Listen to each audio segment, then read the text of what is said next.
Non, là, On va de nouveau rentrer dans le grand débat. Cette fois-ci, c'est avec Éric Marcilly, Antoine Fontaine et Jean-François Maillot. C'est le grand débat national.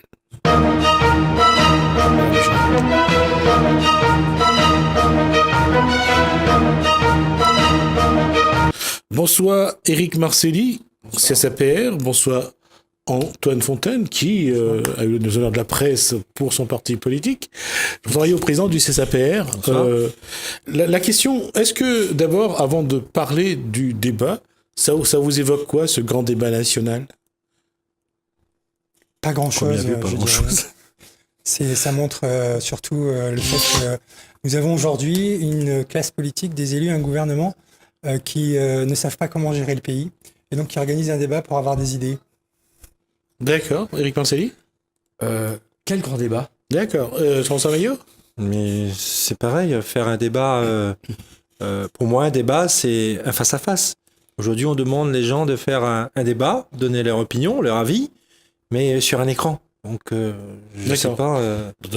D'autant que si on regarde toutes les revendications du mouvement social qui a commencé le 17 novembre, qu'on appelle le Gilet jaune, on ne peut pas dire que les revendications de terrain sont déjà montées au plus haut niveau et qu'on a des propositions pour le peuple. C'est-à-dire qu'on est toujours dans une forme de débat ascendant. C'est-à-dire que ça vient d'en haut et puis ça descend en bas. Et jamais de sens inverse, en fait. Donc on voit bien qu'aujourd'hui, c'est complètement cadré. Il y a des sujets qui ont été exclus du débat national, alors que dans le mouvement qu'il y a eu ces dernières semaines des Gilets jaunes, on voit bien qu'il y a beaucoup de sujets qui ont émergé et qui, a priori, aujourd'hui, ne font pas l'objet de débat. On a oublié les sujets principaux, comme le pouvoir d'achat, la retraite. Dedans, il y avait aussi tout ce qui concernait les charges sociales et fiscales. On les a oubliés, on les a passés à travers d'autres thèmes, des sous-thèmes qu'on peut dire sur l'écologie ou autre. Je sais que c'est important tout ça, mais les thèmes principaux, je pense qu'on les a oubliés. Et quand je vois ce qui se passe actuellement avec les maires, où on les convoque, ils sont sélectionnés plutôt, les questions sont triées, d'accord, pour éviter les débordements. Et là, on appelle ça un débat, un échange avec les maires aussi. Et après, je vois tous ces maires qui applaudissent, mais ils n'ont rien compris, ils sont achetés. Bonsoir Maillot. Non, mais effectivement, il y a un souci, parce que déjà, à la base, puisqu'on impose déjà un certain nombre de questions, donc ça veut dire que on n'a pas le droit de poser d'autres questions. Voilà les questions qu'on doit traiter. Donc effectivement, comme disait Antoine, peut-être qu'ils sont en rupture d'innovation. Donc voilà, ils attendent que c'est la population. Donc quelque part, ça prouve bien qu'il y a des incompétents au gouvernement.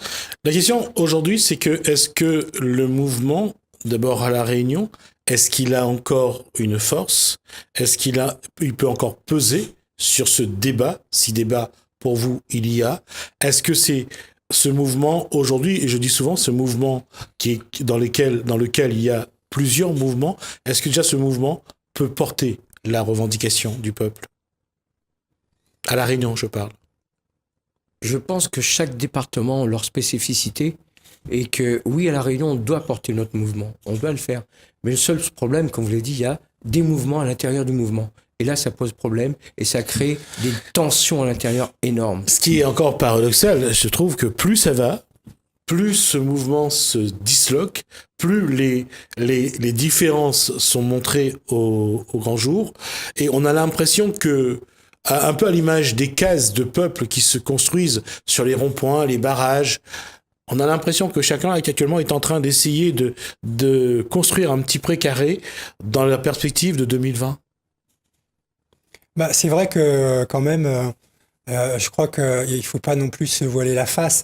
Nos élus de La Réunion ont quand même activement participé au mouvement des Gilets jaunes. Il y avait de nombreux militants politiques qui bloquaient La Réunion pendant le mois de novembre et de décembre.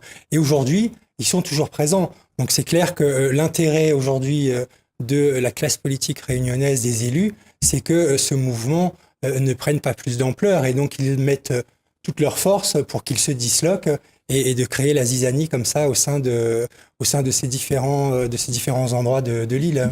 Tout à fait. Il y a une volonté, là, il y a une vraie volonté politique de diviser la population, une fois de plus.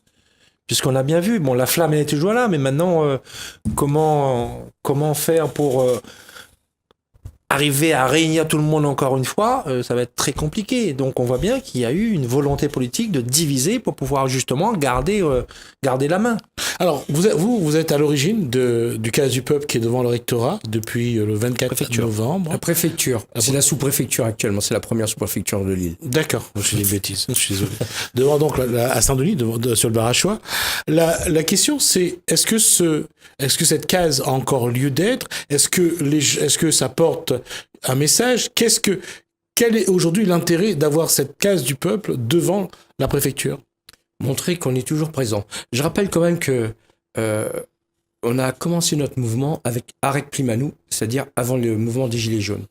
Donc c'était déjà plusieurs associations qui étaient mécontentes de ce qui se passe sur l'île de la Réunion au niveau des politiques, au niveau de nos institutions.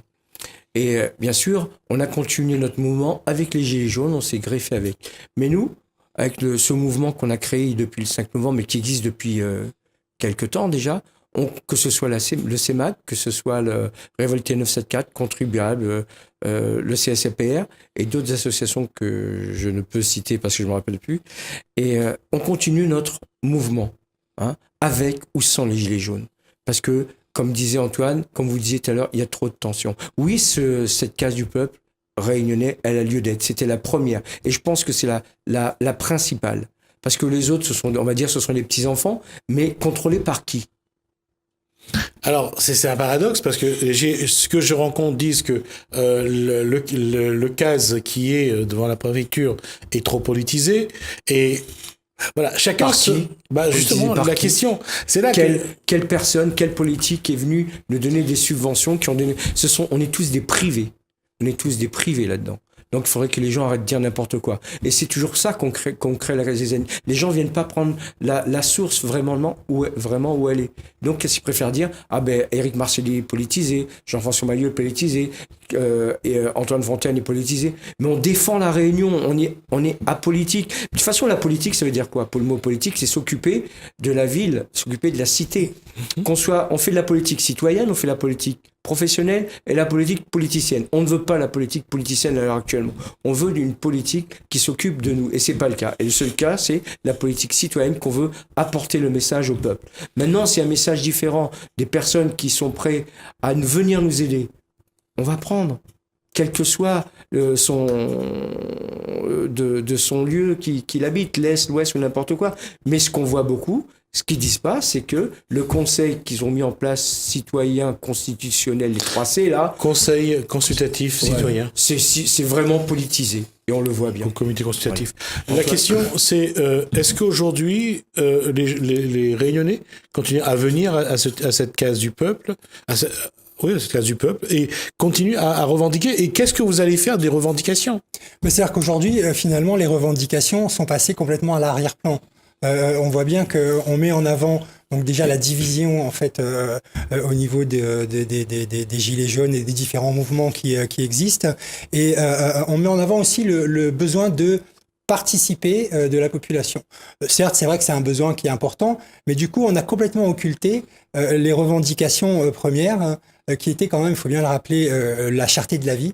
Aujourd'hui à La Réunion, il y a eu des engagements qui ont été pris par la ministre Madame Girardin et par le président du conseil régional Didier Robert. Aujourd'hui, ces engagements, on n'en entend plus parler du tout. Alors, il faudrait peut-être justement que les différents mouvements à travers l'île remettent ces revendications sur le devant de la scène, et pour que peut-être on puisse réveiller cette flamme qui a fait que le 17 novembre, il y a de très très nombreux Réunionnais qui sont descendus quand même dans la rue parce qu'il y avait un vrai ras-le-bol, et on voit bien qu'il y a un vrai souci à La Réunion, pas qu'à La Réunion d'ailleurs, on voit bien qu'en France aussi il y a un vrai souci, et que les gens aujourd'hui arrivent à un degré où ils commencent à descendre dans la rue. Ça veut dire qu'ils n'ont pas encore atteint le stade où ils en ont vraiment ras-le-bol, mais disons que ce mouvement a permis de mettre en lumière qu'un certain nombre de personnes qui n'avaient pas l'habitude de descendre dans la rue sont descendues dans la rue. Au bout de 2 mois d'existence de cette case dans le Barachois, quelles sont les revendications des Réunionnais? Qu'est-ce que vous préparez comme projet? Et qu'est-ce que vous allez faire remonter? Parce qu'il faudra bien, à un moment, aller vers les responsables et dire voilà ce que les Réunionnais veulent. Sur la cherté de la vie, je pense qu'à un moment donné, il y a une responsabilité quand même aujourd'hui, je dirais, de l'État. Et du conseil régional également, parce qu'il faut savoir quand même que la cherté de la vie, c'est pas un sujet qui est nouveau à La Réunion, c'est pas un sujet qui est nouveau dans l'outre-mer. Quand on regarde un peu sur tous les territoires d'outre-mer, régulièrement, il y a des manifestations contre la cherté de la vie. Et c'est vrai que La Réunion, à l'occasion de ce mouvement des Gilets jaunes, a remis ce sujet sur le devant de la scène. Aujourd'hui, il y a des dispositions qui existent, qui ont été adoptées en 2012 à l'initiative de Victorin Lurel, qui était lui-même ministre de l'Outre-mer à l'époque, sur la régulation des activités économiques en Outre-mer, dans lesquelles on prévoit des dispositions qui permettent à l'État aujourd'hui de réglementer un certain nombre de prix dans différents secteurs, ce qu'il n'a jamais fait jusqu'à présent. La seule disposition qui a été mise en œuvre de cette loi, c'est ce qu'on appelle le bouclier qualité-prix, le fameux chariot type, qui va devenir maintenant la Soubic Girardin ou la Soubic Macron, puisqu'ils vont revoir la composition de ce chariot. Aujourd'hui, je pense que l'État a une responsabilité sur le fait qu'il ne met pas en œuvre la loi, tout simplement. Je vais rejoindre Antoine sur quelque chose, c'est qu'il manque la transparence totale surtout. Il y a un lobbying industriel qui est fait à La Réunion, un lobbying financier et un lobbying avec les politiques. Donc ils n'ont jamais voulu que La Réunion travaille. Nos politiques sont tenus par ces lobbying. Donc il n'y a aucune transparence. Et si on découvre leur transparence, ils ont peur pour leur entreprise, ces grosses entreprises qui sont sur La Réunion et même sur le territoire métropolitain.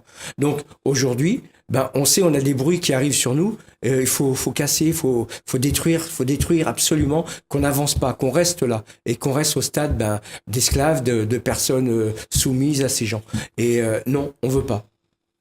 Alors, qu'est-ce que vous allez remonter et aujourd'hui, est-ce que vous pouvez nous dire qu'est-ce que les gens demandent le plus dans les revendications quand ils viennent dans cette case sur le bar à choix? Qu'est-ce qu'ils vous demandent le plus? Virer les hommes politiques qui sont en place, déjà. D'accord. Ça, c'est sûr.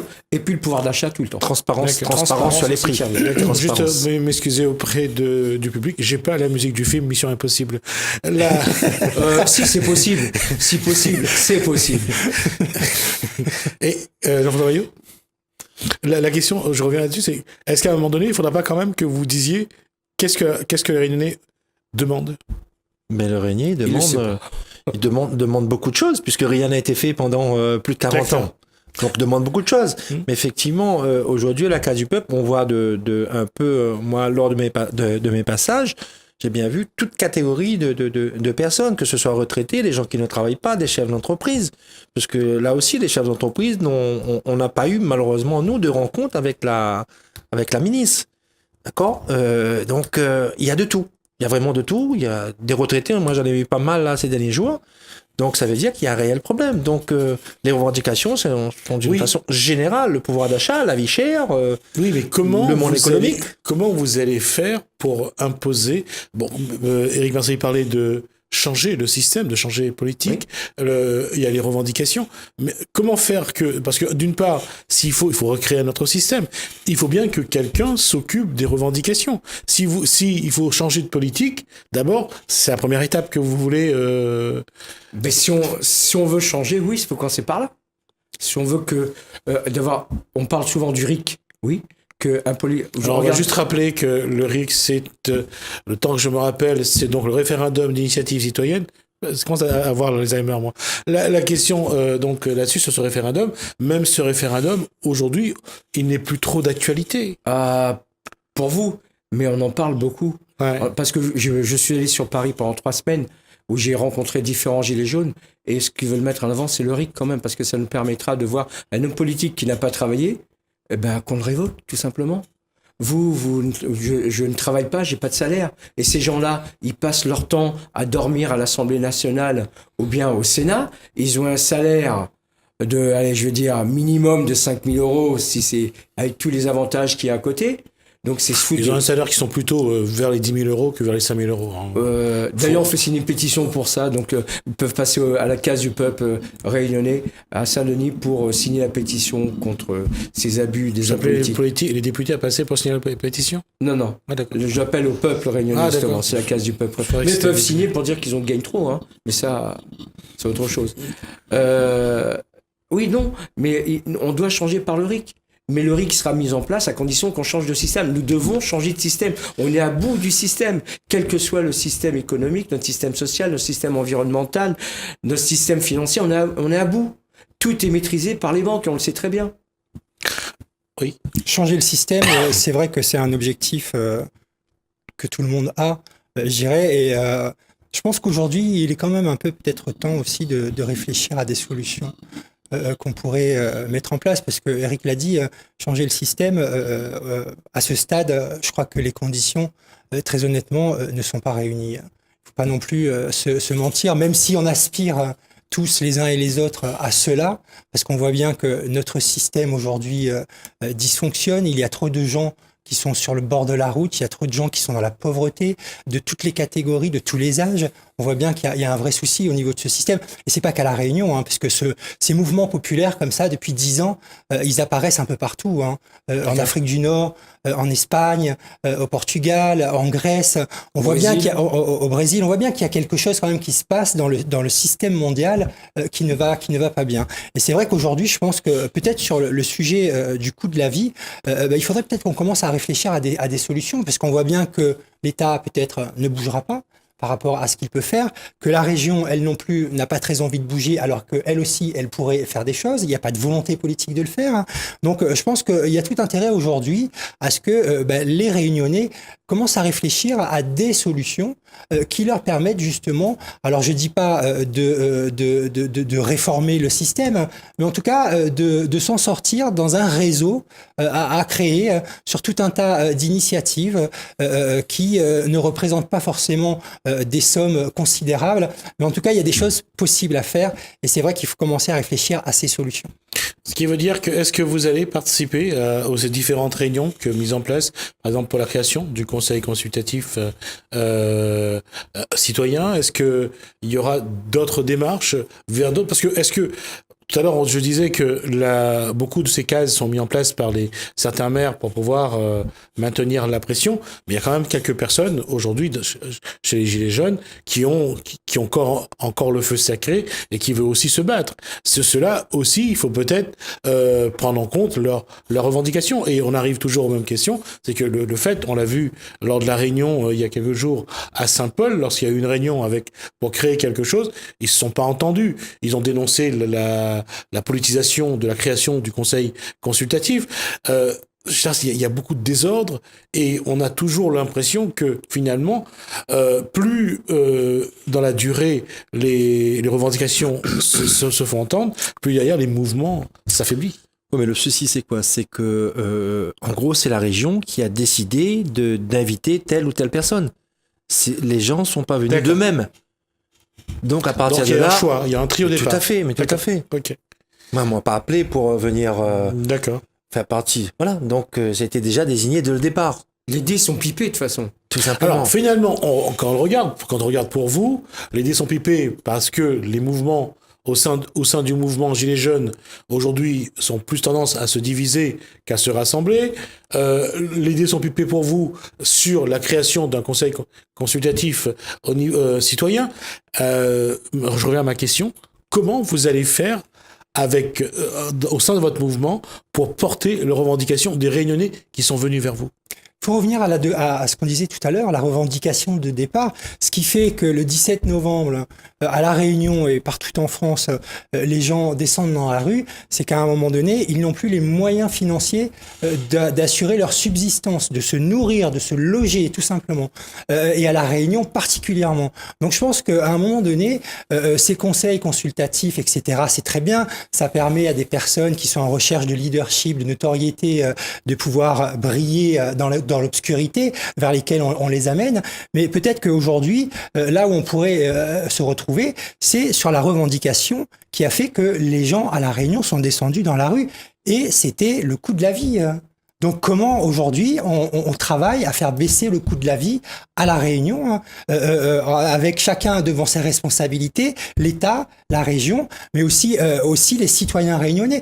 Parce qu'à un moment donné, c'est bien beau aussi, c'est vrai que les politiques ont une responsabilité dans cette situation bien plus grande. Mais les citoyens réunionnais aussi, ils ont une responsabilité. Et comme je vous disais tout à l'heure, il faudra qu'on commence à réfléchir, nous citoyens, nous qui sommes engagés, à des solutions pour permettre de faire baisser un petit peu ce coût de la vie à La Réunion, ne serait-ce que par rapport à l'alimentation. Mais on va le voir bientôt, hein. Le mois de février approche avec le prélèvement à la source et toutes les augmentations qu'il y a eu. Les Réunionnais ont passé Noël tranquillement, ils ont pu fêter, ils ont demandé que ça s'arrête, ça s'est arrêté, mais ils n'ont pas compris qu'on n'a rien gagné du tout.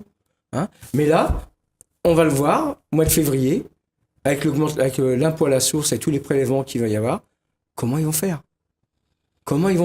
Et il n'y a jamais eu autant de voitures vendues. On l'a vu dans la presse encore ce mois. Oui, ça fait la une de la presse, effectivement. Donc ça veut dire que tout va bien à La Réunion. Mais c'est un leurre, tout ça. C'est peut-être Mais ça pour marche ça pour que l'instant, nos députés s'en mêlent pas non plus. Pardon ? C'est peut-être pour ça que nos députés s'en mêlent pas non plus, puisque... D'accord. Tout simplement. Alors finalement, quel constat faire ? Je veux dire que l'année 2019 commence. Quelle va être la stratégie ? Et vous avez 2 minutes et demie pour me répondre. Quelle va être votre stratégie à vous ? C'est un début, en fait, ce qui s'est D'accord. passé, ce mouvement-là. Aujourd'hui, c'est clair que on pêche au niveau de l'organisation et on ne peut pas reprocher aux citoyens de ne pas réussir à s'organiser pendant que la classe politique, elle est organisée depuis des décennies. Hein. Donc, c'est clair que le souci de l'organisation est revenir à la revendication première qui était, au départ, la cherté de la vie à La Réunion. D'accord, Éric Marcelli ? Nous sommes déterminés depuis quelques années, on s'est engagés dans un combat pour la défense des petites et moyennes entreprises et aussi vers quelques salariés ou même citoyens qui ont besoin de nous. Nous sommes déterminés, on ne lâchera pas. Hein. Ça fait quand même plus de 7 ans qu'on se bat sur le terrain, on ne lâchera pas. Les stratégies vont continuer à être mises en place avec les différentes associations avec lesquelles on travaille habituellement. Gilets jaunes, pas gilets jaunes, gilets verts, pas gilets rouges. Non, nous on travaille. Maintenant, ceux qui ont compris ça, qui veulent nous rejoindre, qui viennent travailler avec nous, et on ira beaucoup plus loin. Arrêtons de nous diviser. On va continuer, hein, puisqu'on s'est engagé dans un combat, on va continuer jusqu'au bout. On fera signer nos pétitions, nos différentes pétitions, parce que c'est vrai que là, ce week-end, c'était sur les élus corrompus. Il y en a d'autres, donc on fera signer ces pétitions, on les enverra vers nos députés, nos élus, enfin, nos maires, nos sénateurs, et puis on verra bien. Au moment voulu, je pense qu'il y a des prochaines élections, il y aura, je crois que c'est les européennes avant, ensuite il y aura les municipales, donc c'est à la population de décider. Maintenant, s'ils voient que c'est bien, ça fonctionne, ils ont gardé le petit confort, qu'ils y restent. En tout cas, merci messieurs, merci Éric Marcelli, merci Jean-François Maillot, merci.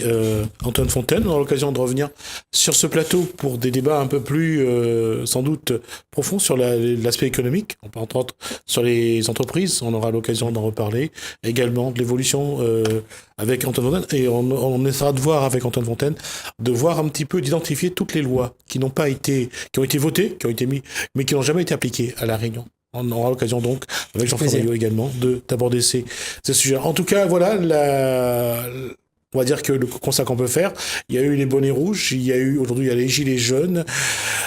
On va espérer quand même qu'il n'y aura pas le mouvement des Kitounis pour qu'un jour ça puisse vraiment bouger. En tout cas, merci à vous de nous avoir suivis.